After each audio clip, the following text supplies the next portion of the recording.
বন্ধুরা, সম্পূর্ণ পর্ব দেখতে চ্যানেলটি সাবস্ক্রাইব করুন।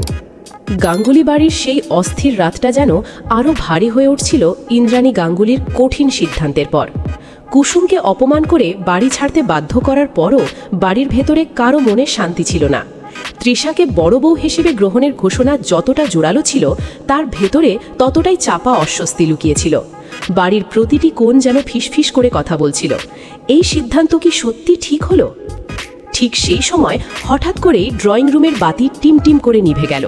বাইরে ঝড় উঠেছে, আর তার সাথে সাথে বাড়ির ভেতরেও এক অদ্ভুত অস্থিরতা ছড়িয়ে পড়ল। শ্যাম দাঁড়িয়েছিল সিঁড়ির পাশে, তার চোখে এখনো তীব্র ক্ষোভ।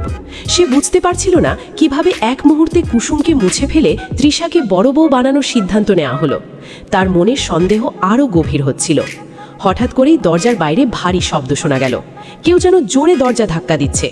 রাজশেখর গাঙ্গুলি ধীরে ধীরে উঠে দাঁড়ালেন, কিন্তু তার চোখে স্পষ্ট অনিশ্চয়তা। দরজা খুলতেই দেখা গেল ভিজে একেবারে চুপচাপ দাঁড়িয়ে আছে একজন অচেনা লোক। তার হাতে একটা পুরনো খাম। সে শুধু বলল, এই বাড়ির সত্যি জানতে চাইলে এটা পড়ুন। ইন্দ্রাণী গাঙ্গুলি প্রথমে খামটা নিতে চাইলেন না, কিন্তু শ্যাম এগিয়ে এসে খামটা ছিনিয়ে নিয়ে খুলে ফেলল।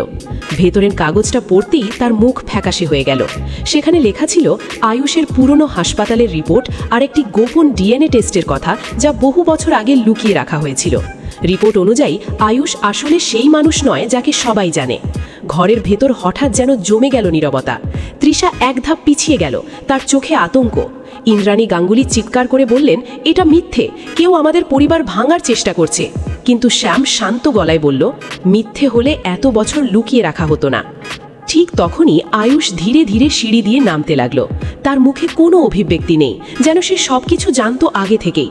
সে নিচে নেমে এসে শুধু বলল, এই বাড়িতে সত্যি কেউ কখনো জানতে চায়নি, সবাই শুধু নিজের সুবিধা দেখেছে। এই কথার পর ইন্দ্রাণীর রাগ আরও বেড়ে গেল। তিনি আয়ুষের দিকে এগিয়ে এসে বললেন, তুমি আমার ছেলেকে নিয়ে এভাবে কথা বলছো? তুমি কে? আয়ুষ একটু হেসে বলল, সেটাই তো প্রশ্ন, আমি আসলে কে? এই সময় তৃষা হঠাৎ কেঁপে উঠে বলল, আমার সাথে আয়ুষের বিয়ে, এটা কি সত্যি আইনত বৈধ ছিল? তার কণ্ঠ কাঁপছিল, কারণ তার মনে তখন সন্দেহ ঢুকে গেছে যে মানুষটাকে সে বিয়ে করেছে সে কি সত্যি এই পরিবারের অংশ।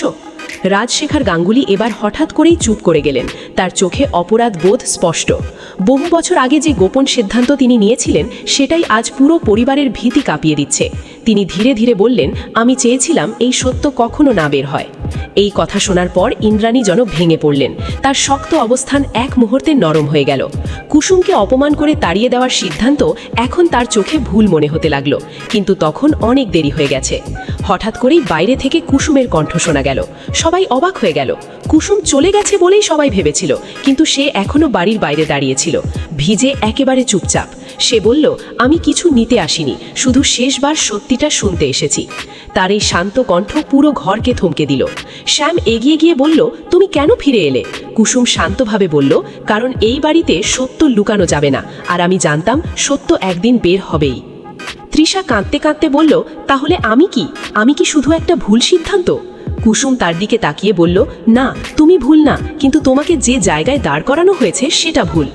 এই কথার পর ইন্দ্রাণী প্রথমবারের মতো নরম হয়ে গেলেন। তিনি ধীরে ধীরে কুসুমের দিকে এগিয়ে এসে বললেন, আমি ভুল করেছি, কিন্তু এখন আমি কি করব? কুসুম কোনো রাগ না দেখিয়ে শুধু বলল, ভুল স্বীকার করাই প্রথম পদক্ষেপ। ঠিক তখনই বাইরে থেকে পুলিশ গাড়ির সাইরেন শোনা গেল। সবাই চমকে উঠল। শ্যাম জানালার দিকে তাকিয়ে বলল, এটা তো ভালো লক্ষণ নয়। দরজা খুলতেই দেখা গেল একজন অফিসার দাঁড়িয়ে আছে, হাতে আরেকটি ফাইল। সে বলল, এই বাড়ির পুরনো সম্পত্তি ও বিয়ে সংক্রান্ত কিছু নথির যাচাইয়ের জন্য আমাদের আসতে হবে।